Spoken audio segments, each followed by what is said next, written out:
This is Democracy Now!, democracynow.org, The War and Peace Report. I'm Amy Goodman. As we continue our look at the comeback candidate of Super Tuesday, yes, former Vice President Joe Biden, who won 9 states, including delegate-rich Texas, while the AP reports Senator Bernie Sanders won the largest prize of the night, California. Sanders used his speech in his home state of Vermont, Super Tuesday night, to emphasize his difference with Joe Biden. One of us in this race led the opposition to the war in Iraq. You're looking at him.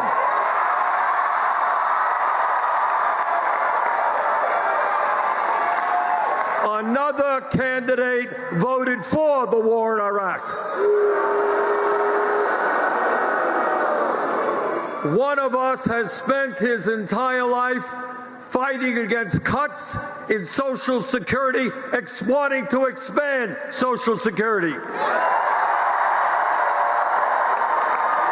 Another candidate has been on the floor of the Senate calling for cuts to Social Security, Medicare, Medicaid, and Veterans Programs. For more, we're joined for part 2 of our interview with Branko Marcetic, staff writer at Jacobin Magazine, reporter at In These Times, author of the new book, Yesterday's Man, The Case Against Joe Biden. Welcome back to Democracy Now! Let's continue with Sanders' point around the Iraq War. Now, many people who have supported Joe Biden might say, well, he, like Hillary Clinton and a number of other Democrats, did support the Iraq War. They voted for it. Your point in your book is that he didn't just vote for it. He was a leader. He was George W. Bush's partner in pushing others to support, especially Democrats, of course, to support the war. Can you explain what he did? He then now says it's a mistake. So what are your thoughts on that as well? Well, 2001, September 11 happened. The country was angry. It was hurt. It was scared. The Bush administration, and really in concert with the media, was really pushing this kind of feeling of vengeance and anger. And Biden was facing re-election in 2002. He had fought that opponent in 1996. He was the first opponent really in his career up to that point who could rival him in fundraising. And his opponent made clear he was going to go after Biden for not being supportive enough of Bush on the Iraq War. And Biden did what he always did in elections, since 1978 up to then, which was just to basically try and extinguish his opponent's attack line by adopting this platform. So you're right. Biden had this choice, and the Wilmington News at the time actually talked about this. Biden could either try and be a block on Bush's agenda and block on Bush's plans for Iraq, which he actually ended up doing about 2005, 2006, when it was way too late and the winds had shifted. Or he could go along with him and get behind him and basically just let him do what he wanted. And Biden at the time was the chair of the Foreign Relations Committee.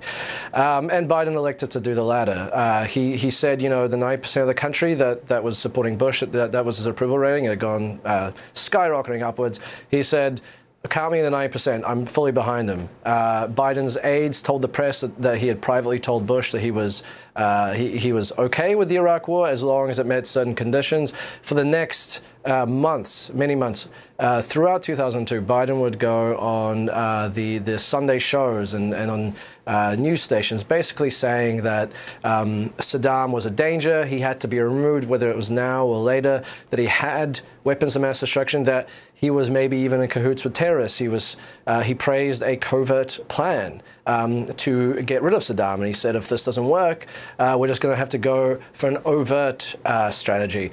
Around the middle of that year, as chair of the Foreign Relations Committee, he held hearings on the Iraq War, and he stacked the witness list with people who were overwhelmingly pro-Iraq War. They were saying that Saddam had weapons of mass destruction, who were saying that Saddam had ties to terrorists.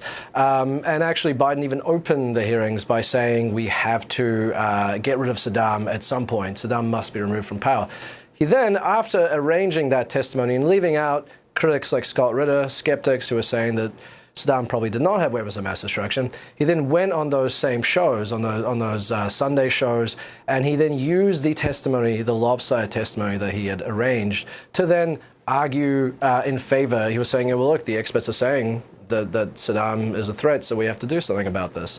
Of course, there's the famous vote for the Iraq War, which Biden now claims, well, that I didn't think they were going to go to war. I didn't think this was really going to happen. This was a way to give Bush bargaining power. But that doesn't explain why a month or 2 months after, Biden actually went on a tour. And by the way, he was saluted by the Delaware Republican Party, who said, thank you for supporting George Bush, Mr. Biden. We wish you a great trip. And he went on this tour around Europe and the Middle East to drum up support for the impending Iraq War. He went to Jordan. He went to Israel. I believe he may have gone to Qatar, if memory serves me right. And he also went to the Kurdish parliament.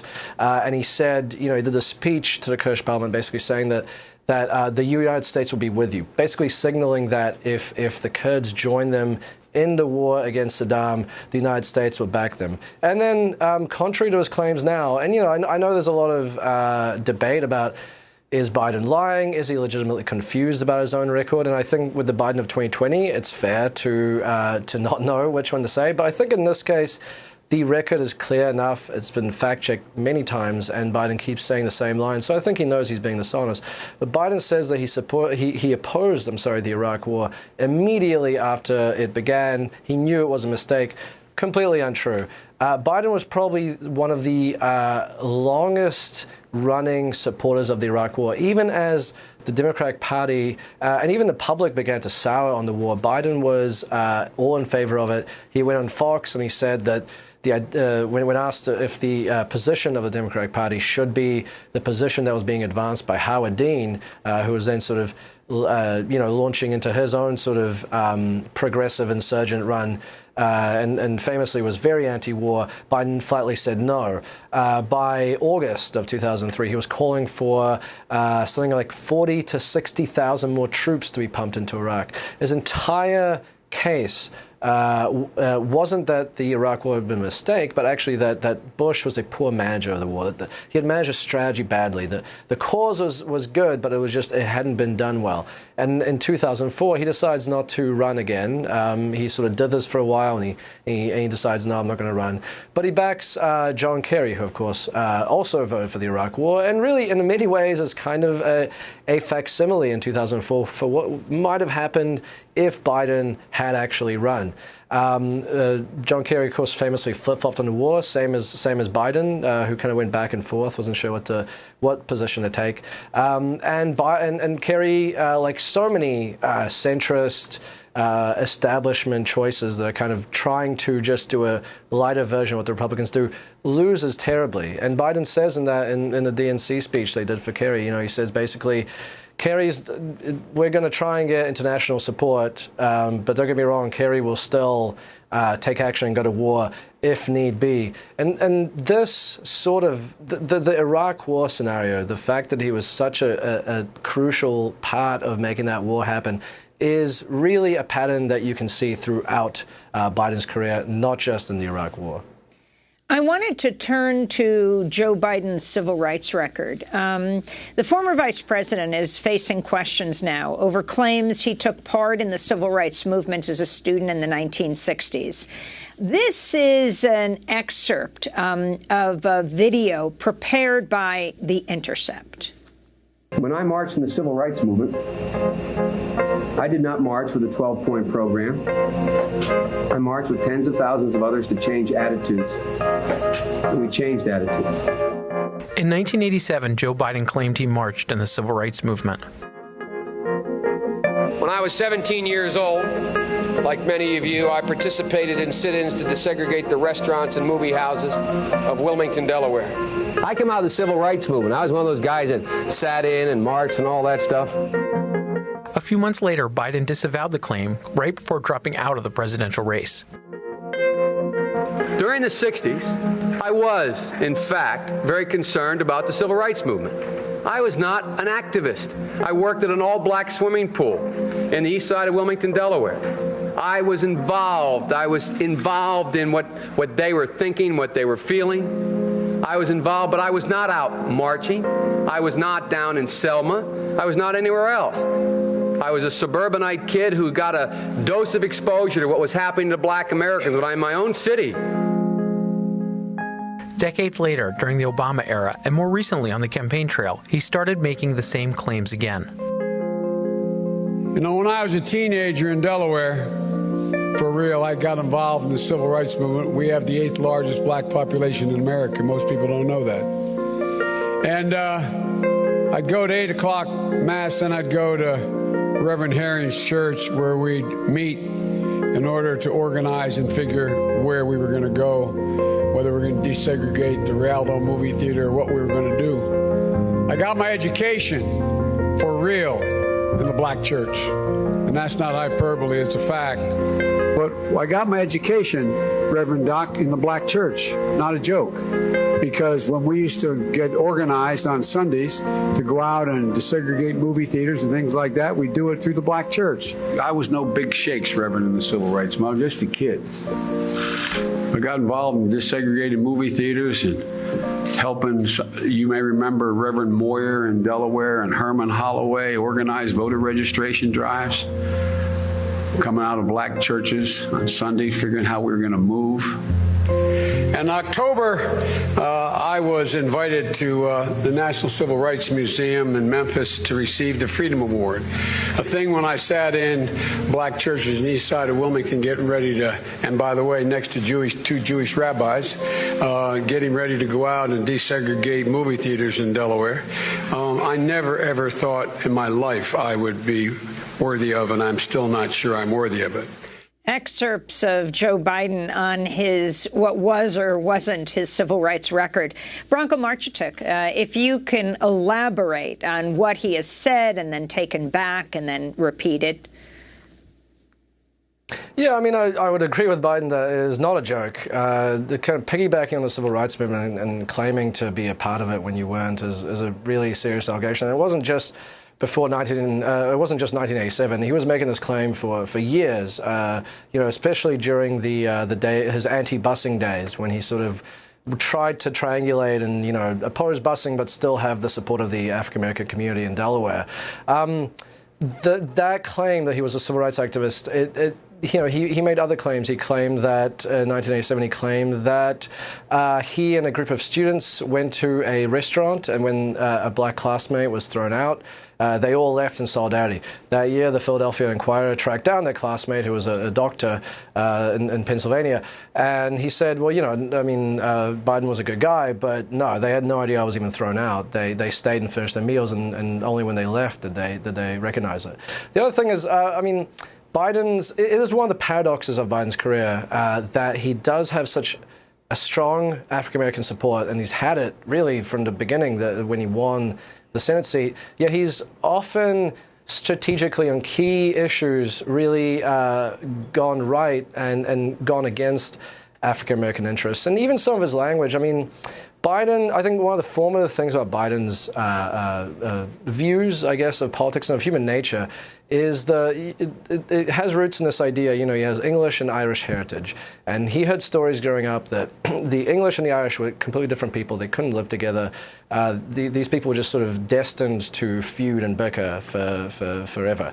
And this is the thing that Biden really internalized. He says in the 1970s, we're kind of responding to the idea that America is strong because it is a great melting pot, kind of classic liberal line. And he says, and I'm paraphrasing here, but he says, well, that's poppycock. We know that being Jewish and being black and white and Christian, it tears us apart, it breaks us apart. And I think that is really fundamental. You see it in his Iraq partition plan. Decades later, when he sort of tries to segregate Iraq on ethnic and religious lines, and he says this. He says these people just cannot live together; they have to be broken apart. The other interesting thing about his kind of claim to civil rights activism and support from the black community is, in the 80s, Biden becomes the leading voice. Or one of the leading voices. He tours with the Democratic Leadership Council, that corporate-funded, conservative group among the Democrats that was later chaired by Bill Clinton that is trying to push the party to the right, made up mostly of white, conservative Southern men. And he joins them. You know, Delaware is a border state, and he thinks that the U.S., that the Democratic Party needs to move closer to where this white, conservative South is. And he starts touring around and he says, you know, the middle class is under attack. And the problem is that the middle class is not one of these special interests or one of these interest groups. And what he means by that is not large corporations and their lobbyists and all the different people that are trying to push their interests in the halls of power. What he is referring to there is, you know, African Americans, Latinos, LGBTQ community, labor to some extent as well, poor people. He is saying that these traditional constituencies of the Democratic Party are not the thing that the Democrats need to cater to anymore. They need to try and win over that sort of imagined Reagan voter, that conservative voter. And, you know, he tours through the South saying this. In some cases, in Alabama, for example, he drops a line that he usually brings up about his civil rights activism and about Bull Connor brutalizing black protesters during the 1960s. He drops that line because he feels like it'll be, you know, probably won't go down well in that audience. And he even says, you know, at a time when Bernie Sanders, for example, was supporting the Rainbow Coalition and Jesse Jackson's candidacy, Biden was expressly against that. He stood against it. He says at a 1986 NAACP convention, he says, and again I'm paraphrasing, you can't try and put the Rainbow Coalition, African Americans, Hispanics, poor whites, gays, against the middle class. And then when he runs in 1987, he says basically at one point he rules Jesse Jackson out as running mate, which no one had done. It was a very unusual thing to do, unprecedented thing to do. But he saw Jesse Jackson, similar to how Sanders is now this surging economic populist, really trying to repeat that Rainbow Coalition strategy. Biden viewed that as a threat to where he wanted the party to go. So it's one of these historical ironies that despite a career of really taking black support for granted and really working against the interests, you know, we haven't even talked about his attempts to cut Social Security and Medicare, programs that African Americans support in the highest numbers and that an overwhelming amount of African Americans rely on to live on past retirement, much more so than other demographic groups. But he really, despite taking black support for granted, the fact that he is still surviving and is primarily actually thriving because of black support, I think speaks to how frightened people are and how potent both this establishment consolidation that we've seen in the last few days has been, but also this media narrative of electability, which I think, and I argue in the book, is not true at all, and is actually repeating the mistake of 2016. But, you know, that's a whole other topic. Well, I wanted to ask, following up on that civil rights question about human rights overall, when former Vice President Joe Biden campaigned in South Carolina, which he ultimately won so big in the African-American community, his campaign admitted that then Senator Biden was not arrested in South Africa, as he claimed, during a congressional delegation trip to the 1970s. Biden falsely claimed from the campaign trail at least 3 times this month. This day, 30 years ago, Nelson Mandela walked out of prison and entered into discussions about apartheid. I had the great honor of meeting him. I had the great honor of being arrested with our UN ambassador on the streets of Soweto trying to get to see him on Robben Island. So Biden first made this claim in 2013, saying he, quote, had the great honor of being arrested with our UN ambassador on the streets of Soweto, unquote, as they tried to reach Mandela in his prison on Robben Island. In fact, Robben Island's over 750 miles from the township of Soweto. Biden's campaign now says he was separated from his black colleagues at the airport in Johannesburg. And as our colleague Jeremy Scales reported at The Intercept, even Andrew Young, who was with him at the time, you know, the former mayor of Atlanta, said they weren't even really separated. Yeah, this is pretty typical for Biden. Again, I mean, there's questions about does he really believe this happened, or is he knowingly lying? we can never know. You know, he earlier last year, he has been, it turns out he's been telling this war story for years. That's basically an amalgamation of 3 different stories. It's largely made up. Biden also, not just the civil rights stuff, during the 80s and earlier, he also claimed that he was an anti-war activist, that he was one of the people that was marching against the war, who was, you know, being kind of shut down by university administrators and that kind of thing. That ended up being not true as well. He had to, in 1987, admit that he, you know, paraphrasing, you know, I was never an anti-war activist. He says, I was a middle-class guy. I was married by the time the war was coming to an end. I wore sports coats. I wasn't into tie-dye shirts and flak jackets. That's a very close paraphrase. You should look it up. That was his real excuse for that.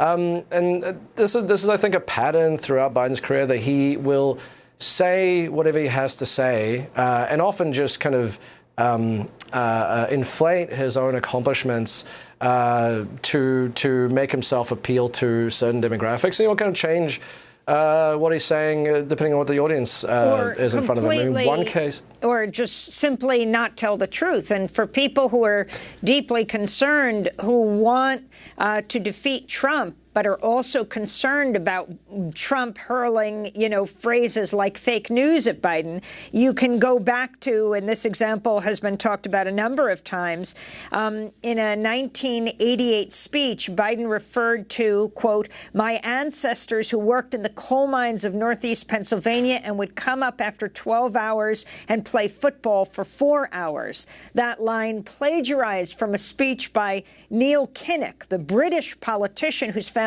actually did work in the coal mines. I was quoting that little excerpt from the Washington Examiner. Just completely not telling the truth. Confusing reality.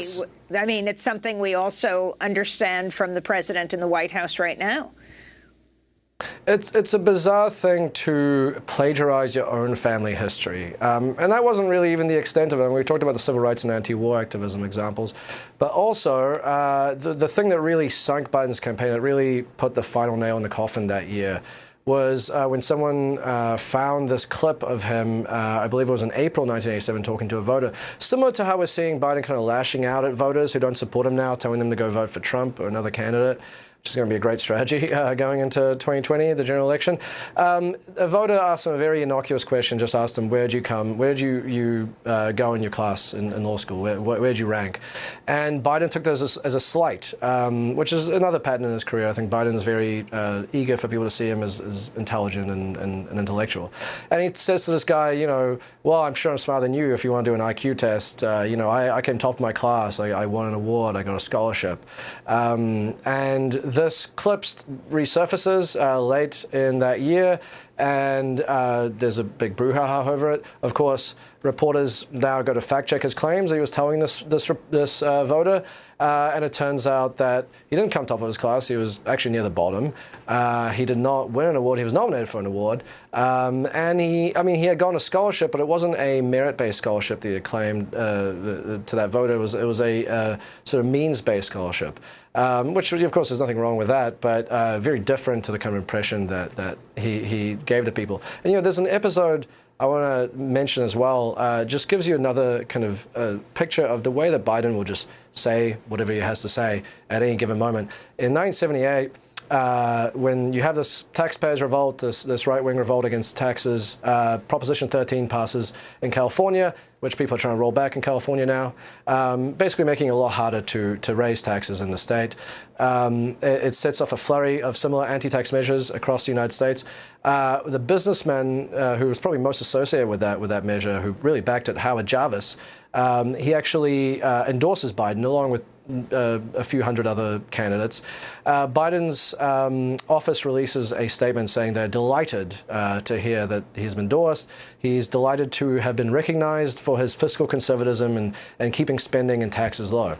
A few days later, Biden goes to a mostly black audience in Delaware, and he tells them, Proposition 13, this is a really bad idea. This is a terrible thing. We have to watch out for this.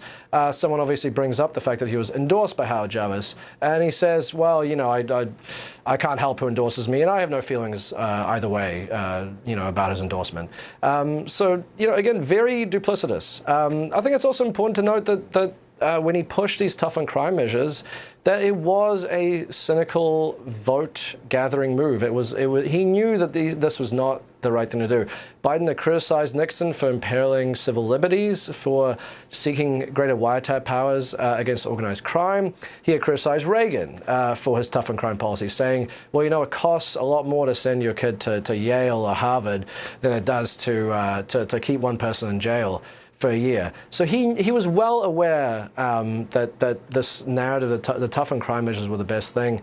He was well aware that it was bunk, that it was a right-wing talking point, and he knew the perils of it. I mean, he warned about overcrowding in prisons. He said, if the prisons get more crowded, he said this in the 1970s, if the prisons get more crowded, the anti-crime hysteria of the past decades, the political campaigns that prey on this hysteria, are going to look like, you know, a small fry compared to what will come next. And ironically, he was the one who ended up really pushing what came next, which was this turbocharged war on crime that we saw in the 80s and the 90s. So you've got the examples of him just simply not telling the truth, and then the examples of just outright confusion. I have a simple proposition here.